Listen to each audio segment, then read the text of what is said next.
ሰላም ቤተሰብ እንዴት ናችሁ? ደህና ናችሁ ወይ? እኔ ያለው እግዚአብሔር ይመስገን። በያላችሁበት ዓለም ዳርቻ ሰላማችሁ ይብዛልኝ። ከብዙ ጊዜ መጥፋት በኋላ እንግዲህ ብዙዎቻችን የፍቅር መጥፋትና የሄሉዬ መጥፋት እጅግ በጣም አሳስቦናል።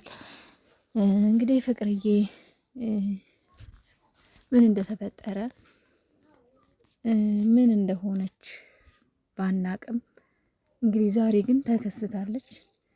ፍቅርዬ የኔ ቆንጆ ስለመጣሽ ደስ ብሎኛል። በሰላም ስላየውሽ ማለት ነው። እንኳንም በሰላም መጣሽ።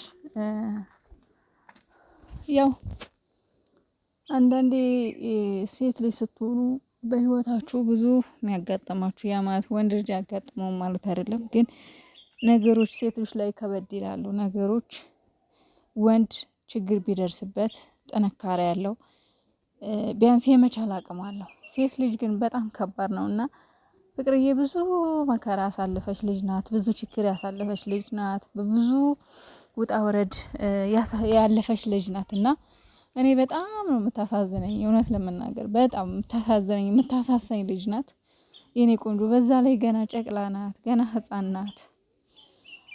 ፉፉም እንዳያችሁት እንግዲህ መኪና አደጋ ደርሶበታል። የምር በጣም ያሳዝናል። ወንድም አለ እንኳንም ዋናው ነገር እንኳን አተረፈ ፈጣሪ። ዋናው መትረፍህ ነው። እንኳን ፈጣሪ አተረፈህ። ይሄ ሁሉ እንግዲህ እኔ እንጃ ለምን እየተፈጠረ እንዳለ አላቅም። ፉፉና ፍቅር እንደምታውቋቸው ፍቅረኛሞች ነበሩ። ፉፉ በፍቅር ህይወት ትልቅ ድርሻ ነበረው። ሀይሚ ያልኩኝ አቤት ይቺ ሀይሚ እኮ በቃ ከአንደበቴም ከአፌም አጠፋም። ፍቅርም በፉፉ ህይወት ትልቅ ቦታ ነበራት በጊዜው። ብዙ ነገር አብረው አሳልፈዋል። አሁን ላይ ግን ሁለቱም ደስተኛ አይደሉም። በቃ ምንም ደስታ የላቸውም ሁለቱም። ፉፉም አሁን ላይ ያው ሕክምና ላይ ነው ያለው። ዋናው መትረፍህ ነው ወንድሜ። እግዚአብሔር ምሮሃል፣ እንኳንም አተረፈህ። እግዚአብሔር ደግሞ ጨርሶ ይማረክ። እግዚአብሔር ይዳብስህ። ፍቅርዬም እንግዲህ ፈጣሪ ካንቺ ጋር ይሁን፣ በርቺ፣ ጠንክሬ የኔ ቆንጆ። ሄሉዬም እባክሽ አለሁ በይን። እስካሁን ድረስ በጣም የምር ተናፍቀሻል ሄሉዬ የኔ ቆንጆ፣ ጠንካራዋ ጀግናዋ ሴት። ሌላው ቢቀር አብራችሁ ስሩ። ልክ እንደባለፈው ፍቅርና ሄሉ የምር እንደባለፈው በቃ ባለፈው ጥሩ ሂደት ላይ ነበራችሁ፣ ጥሩ ጀምራችሁ ነበርና ልክ እንደዛው ብትመጡልን ብትሰሩ ደስ ይለናል።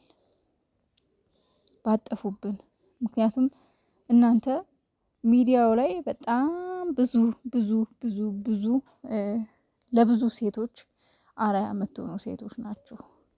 በጣም ጠንካሮች፣ ጎበዞች፣ በራሳችሁ የምትተማመኑ ኮንፊደንስ ያላችሁ፣ በራሳችን እንቆማለን ብላችሁ የምታስቡ ሴቶች ናችሁና ከሚዲያ መጥፋት የሌለባችሁ ሴቶች ናችሁ። የምር አትጥፉብን። ሄሉዬም አለሁ በይን። እንደዚህ በጣም ብዙ የተጨነቁ ልጆች አሉ ስለ ሄሉ ራሱ እና ዱቅ በይ።